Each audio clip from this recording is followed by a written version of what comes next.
I'm now convinced there was something in the water at the end of the 7th console generation.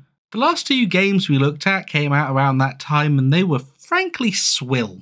And coincidentally, this is when the original Ninja Gaiden 3 came out, and it was honestly catastrophically bad, which, considering the 4-year gap since the beloved second installment, really pissed off the fan base. So much so that they released the retooled, revamped Razor's Edge less than a year later to still lukewarm reception. But Koei Tecmo released the Master Collection last year, so let's take a gander at Razor's Edge and see if it actually fixed anything. Join me as we ask, how bad was Razor's Edge really? Our story begins with the Ministry of Defense meeting with Ryu Hayabusa, with footage from an attack on London where the terrorists have captured the Prime Minister and are after Ryu, which is frankly the most roundabout way they could have possibly done this. Why? Well, first of all, for a secluded village hidden at the base of Mount Fuji, the world and its mother seems to know exactly where it is, as if it's the first result that pops up when you type ninja into your sat-nav. Secondly, the Hayabusa village has a severe security issue, considering it's been attacked and razed to the ground twice over the last 2 Ninja Gaiden games. They could have just walked through the front door, done their business, and have been home in time for tea. Of course, being Mr. Honor and Justice, Ryu agrees and fights his way to Downing Street just in time to see Prime Minister Generic Character Model 6 being gutted by the smarmiest man alive.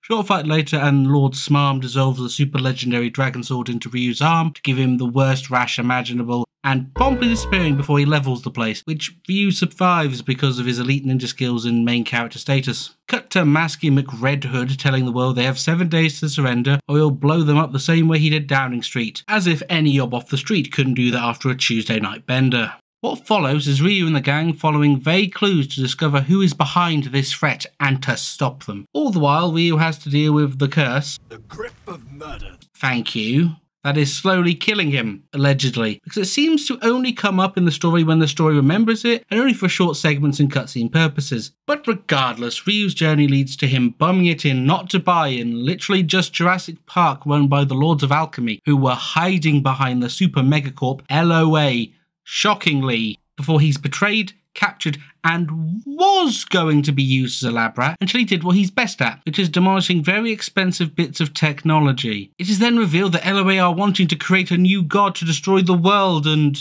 Wait, haven't we been here before? God, we have been here before. Because this is practically the exact same plot as Ninja Gaiden 1 and 2, only with 2000% more British people. And the main problem there is that this time it's so much worse. The first 2 games set up from the start what the bad guys are planning and why. These Lords of Alchemy schmucks want to destroy the world so they can do something? It's never really explained what the end goal is, just that the ending of the world was on the itinerary. Kind of like most Megacorps, really. Ryu then returns home to do a callback to a much better game before once again being jumped by the Black Spider Clan, who at this point I am convinced are just squatting in the forest around the secluded and hidden Hayabusa village because no one has evicted them since the events of 2. Smash cut past what equates to filler and Ryu is attacked by a giant enemy spider granny before speaking with his dad for a whole 70 seconds before going to Antarctica to investigate a secret facility that the Every Evil Corporation has for some dumbass reason. It's then revealed that Cliff, oh yeah, this guy with practically 0 screen time, is working for LOA and they apparently need Kana, the annoying child, for some reason. Then we're fighting our way across battleships before our climactic showdown with the Mask, who is then revealed to be Kana's dead dad. And Clifford the Big Red Brit then explains his extremely convoluted master plan. He had Mask Boy give you the curse, the grip of murder. Yes, thank you. To remove the impurities from the Dragon Sword so the goddess could use the sword to destroy the world, and then explains that he needed Ryu to kill Kana's dad in front of Kana so that she would become a goddess. But he was already dead, so he revived him and used some technocrat to control his actions just so he could get Ryu to kill him again. Did you get all that? No?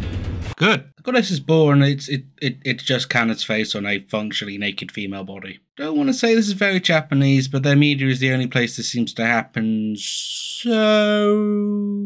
Anyway, we fight through Tokyo, meet Muramasa, aka Sir not appearing in this game, and then bump into Cliff again, who says this line.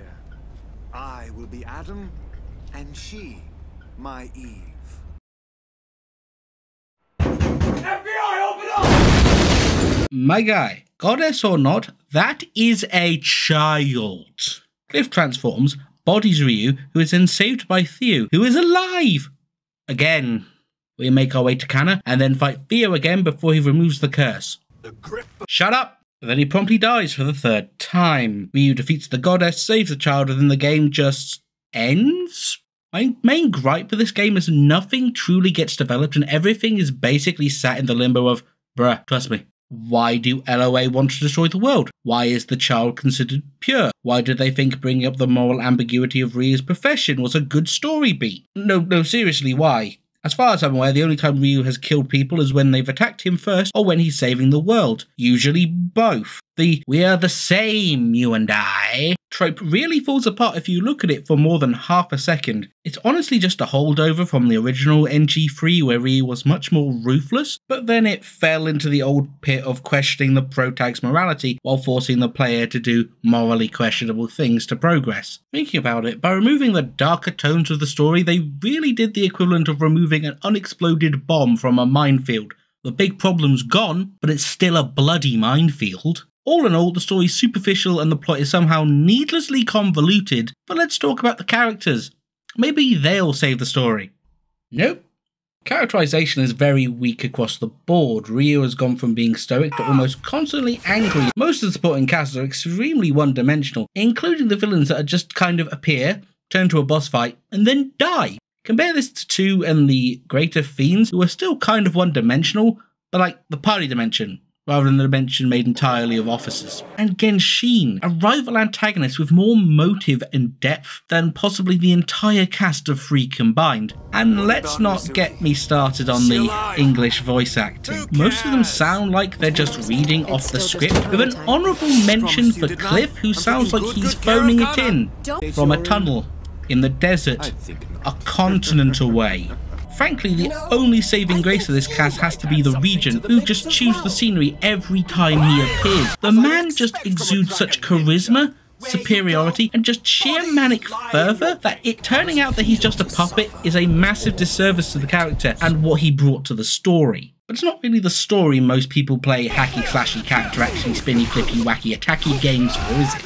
It's the gameplay they come for, and to fully articulate the majesty of the gameplay, we have to go back to the past and look over 2 previous titles, Ninja Gaiden 3 Original and Ninja Gaiden 2, because it's a marked improvement on one and still a major step down from the other. Let's talk about the differences between 3 and Razor's Edge, because that's primarily where the positives lie. 1. General AI improvements. Enemies are now much more aggressive and don't just cower waiting for Ryu to give them the old choppy while screaming for help. They will gun for you even if you tear their limbs off, which leads to 2. Return of dismemberment and the OG obliteration technique. For some reason, likely Japanese censorship, they removed dismemberment from 3, meaning human enemies just got vaguely bloody whilst waiting for you to not carve them into mince. Razor's Edge added this mechanic back with the benefit of A. Much more stylish obliterations, and B. Enemies actually lose ways of damaging you while still being a threat, rather than just flailing on the ground waiting for death. This does, however, cause a good deal of narrative dissonance due to the lack of killing people that were screaming for their lives, but this does make gameplay a little bit more frenetic. 3.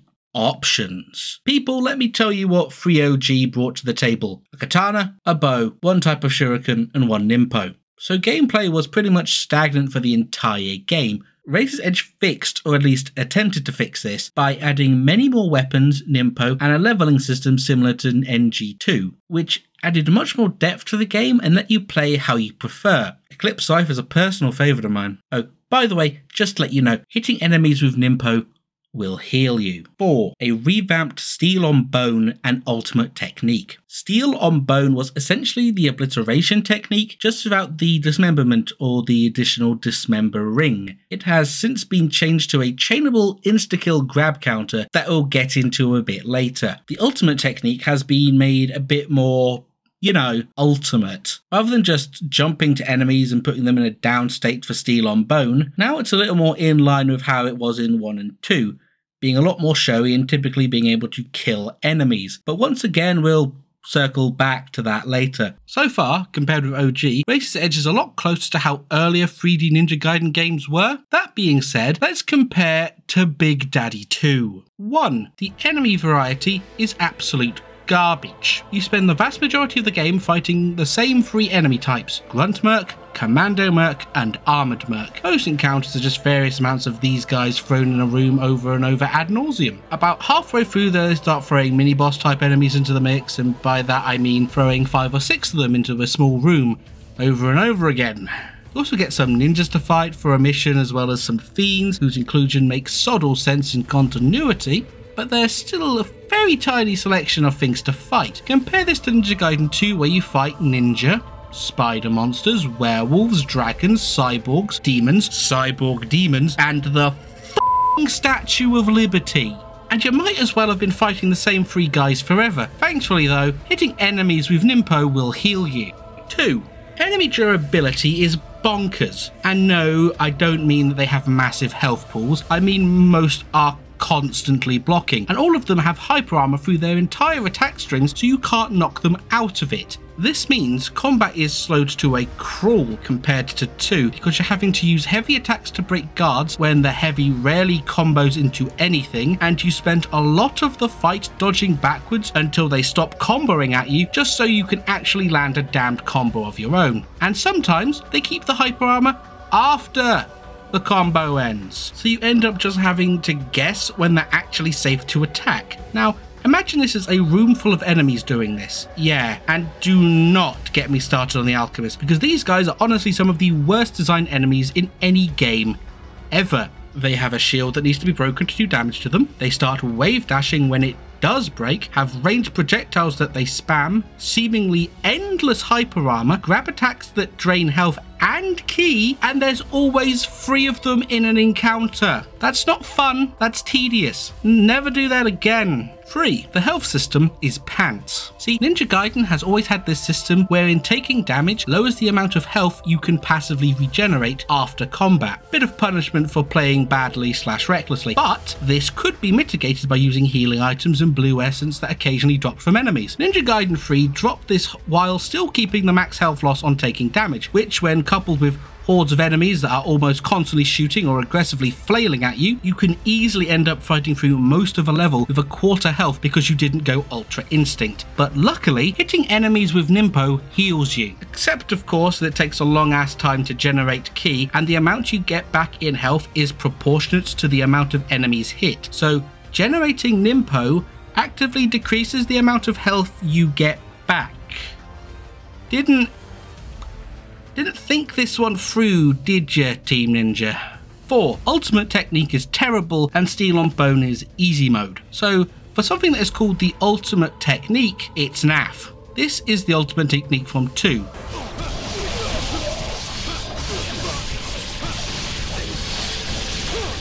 And this is the ultimate technique of the same weapon in 3. You've gone from a room-clearing typhoon of steel, guts and gore to a move that can kill 3 or 4 people if you're lucky. Unless you're using the scythe and they're coming down a very narrow corridor.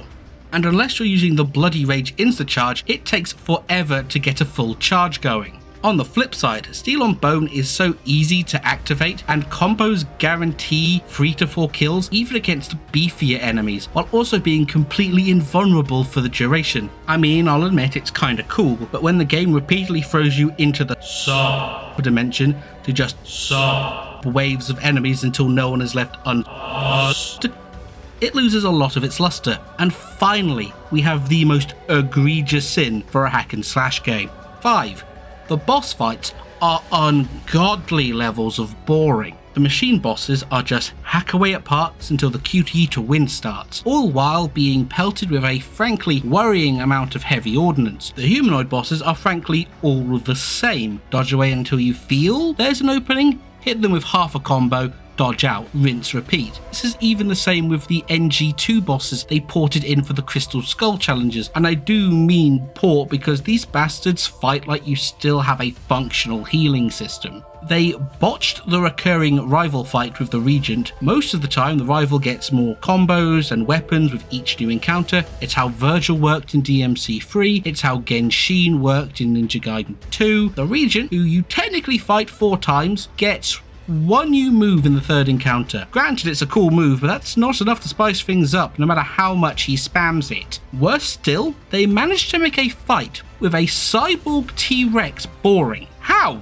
How do you do that? But the crowning turd in the water pipe is the final boss fight with the goddess. The first phase requires you to build up ki by fighting constantly respawning waves of angry breakdancers that can just stunlock you to death while dodging projectiles and the boss's slam attacks. The next phase is literally a series of QTEs, and the phase after that is just wailing on her arm when she does a slam while avoiding an insta-kill that only requires you to be slightly out of position to fall victim to. And the final hit is once again a QTE, because God forbid the player has a big moment to themselves, but at least they actually have health bars now.